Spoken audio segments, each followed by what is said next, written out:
সাহাবী রাসূল ওমর ফারুক রাদিয়াল্লাহু তাআলা আনহু উবাই ইবনে কাব রাদিয়াল্লাহু তাআলা আনহু সাহাবীকে জিজ্ঞাসা করলো, ওগো উবাই, তাকওয়া কাকে বলে?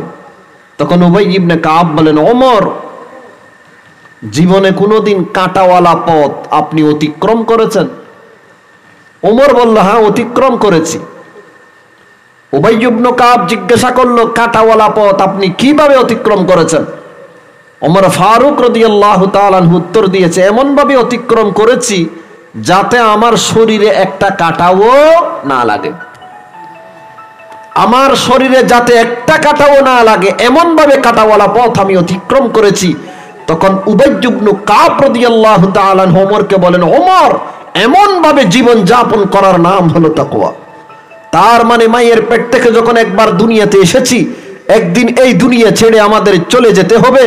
যতদিন পর্যন্ত এই দুনিয়াতে বেঁচে থাকবো ততদিন পর্যন্ত একটা গুনাহের কাঁটাও যেন শরীরে না লাগে এমন ভাবে জীবন কাটানোর নাম হলো তাকওয়া।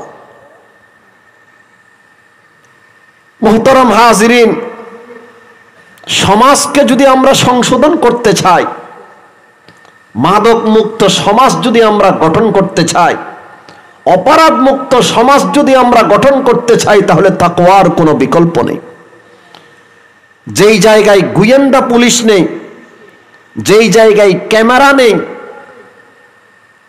যেই জায়গায় গোয়েন্দাদের তীক্ষ্ণ দৃষ্টি নেই, সেই জায়গায় মানুষকে অপরাধ থেকে একটা জিনিসেই বিরত রাখতে পারে, সেটার নাম হলো তাকওয়া, আল্লাহর ভয়।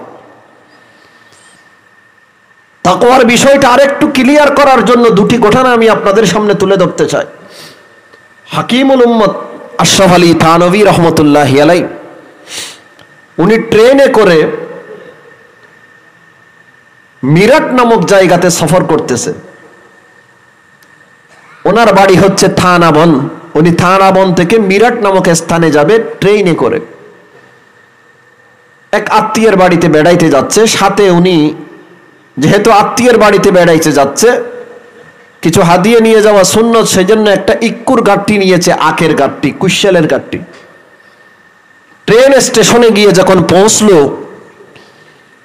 হুজুরের মুরিদান যারা আছে, হুজুরের ভক্তবৃন্দ যারা আছে, তারা হুজুরকে দেখে দৌড়ে আসলো, জিজ্ঞাসা করলো, হুজুর আপনি কোথায় যাচ্ছেন? হুজুর উত্তর দিল, আমি তো মিরাট যাব, মিরাট নামক স্থানে যাবো আমার এক আত্মীয়ের বাড়িতে। যে ট্রেনে করে হুজুর যাবেন, সেই ট্রেনের যিনি টিটি ছিলেন, টিকিট চেকার ছিলেন, ওই টিকিট চেকার হুজুরের ভক্ত ছিল। উনি হুজুরকে বলল যে, হযরত আপনি ট্রেনে উঠে যান, আপনার ইক্কুর গাঠটি যেটা আছে, কুশালের গাঠটি যেটা আছে, আমি সেটা ট্রেনে উঠিয়ে দিচ্ছি। কিন্তু সেই জায়গায় একটা নিয়ম আছে, গাঠটি যদি একটু বড় হয় সেটা কাটায় দিতে হয়, তার জন্য পয়সা দিতে হয়, তারপর গাঠটিটা ট্রেনে উঠানো যায়। কিন্তু এই টিটি হুজুরকে বলল, হযরত আপনার কোনো পয়সা দেওয়া লাগবে না, কারণ আপনি যেই ট্রেনের প্যাসেঞ্জার, যে বগিতে আপনি বসবেন, আমি সেই বগির টিটি, আপনাকে তো কেউ ডিস্টার্ব করবে না, কুশালের ভাড়া দিতে হবে না, আমি তুলে দিচ্ছি ট্রেনের মধ্যে। তখন হুজুর তাকে জিজ্ঞাসা করলো, ভাই আপনি কত দূর পর্যন্ত যাবেন? তখন সে বলল, হুজুর আমি তো মিরাট পর্যন্ত যাব। থানভী রহমতুল্লাহ আলাইহি বলেন, আমার তো মিরাটের পরেও যেতে হবে। কয়, হুজুর অসুবিধা নেই, আপনি যদি মিরাটের পরে যান, আমি মিরাটে যখন নেমে যাব আরেকজন টিটি আপনার বগিতে উঠবে, সেটা আমার পরিচিত, আমি সব কথা তাকে বলে দেব, সেও আপনাকে কোনো ডিস্টার্ব করবে না। আপনি যে ইক্কুর ভাড়া দেন নাই, এটার জন্য আপনার পেরেশানি ভুগতে হবে না, তাকে আমি সব কথা বলে দেব। থানভী রহমতুল্লাহ আলাইহি জিজ্ঞাসা করলো, উনি কতটুকু যাবে? কয়, হুজুর উনি তো দিল্লি পর্যন্ত যাবে। থানভী রহমতুল্লাহ আলাইহি বলেন, আমার তো দিল্লির পরেও যেতে হবে, আমার তো দিল্লির পরেও যেতে হবে। কয়, হুজুর দিল্লি হলো লাস্ট স্টেশন, এরপর আপনি যেখানে মনে চাই সেখানে যান, কোনো অসুবিধা তো নেই, কেউ আপনার কাছে জিজ্ঞাসা করবে না আপনি কোত্থেকে আসলেন বা ইক্কুর ভাড়া না দিয়ে কোথায় যাচ্ছেন, এই কথা তো আর কেউ জিজ্ঞাসা করবে না। থানভী রহমতুল্লাহ আলাইহি বলেন, আমার কবরে যেতে হবে।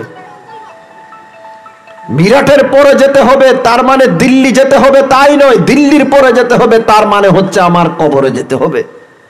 কবরে যদি আল্লাহ তাআলা জিজ্ঞাসা করে, ওগো আশরাফ আলী থানভী, ইক্কুর গাট্টির ভাড়া না দিয়ে, কুশালের গাট্টির ভাড়া না দিয়ে তুমি যে ট্রেনে উঠে গিয়েছিলে, আমি আল্লাহর কথা কি স্মরণ ছিল না? তখন আমি আশরাফ আলী থানভী কি জবাব দেব? এটার নাম হলো তাকওয়া, এটার নাম হলো তাকওয়া। ঘরে বাহিরে লুকালয়ে নির্জনে গুনাহের চাহিদা যখন অন্তরে সৃষ্টি হয়, আর কেউ না দেখলেও আমার আল্লাহ তো দেখতেছে, এই কথা মনে করে যেই ব্যক্তি গুনাহ ছেড়ে দেয় তার নাম হলো মুত্তাকি, তার নাম হলো মুত্তাকি। ওমর ফারুক রাদিয়াল্লাহু তাআলা আনহু সাহাবী রাসূল, প্রজাগণের অবস্থা দেখার জন্য সরেজমিনে বের হতেন, ছদ্মবেশে বের হতেন। একদিন যেতে যেতে এক রাকালের কাছে গিয়ে পৌঁছলো। রাকাল মানে যারা ছাগল চড়ায়, গরু চড়ায়, এদেরকে বলা হয় রাকাল। রাকালের কাছে গিয়ে পৌঁছলো, সে ছাগল চড়াচ্ছিল। ওমর ফারুক রাদিয়াল্লাহু তাআলা আনহু তাকে বলল, ভাই আমি তো খুব তৃষ্ণার্ত, আমার খুব পিপাসা লেগেছে, ছাগলের কিছু দুধ দোহন করে আমাকে পান করাতে পারবে? ছাগলের কিছু দুধ দোহন করে আমাকে পান করাতে পারবে? তখন সে উত্তর দিল যে, আমার মালিক আমাকে ছাগল চড়ানোর জন্য অনুমতি দিয়েছে, দুধ দোহন করে পান করানোর জন্য আমাকে অনুমতি দেয়নি।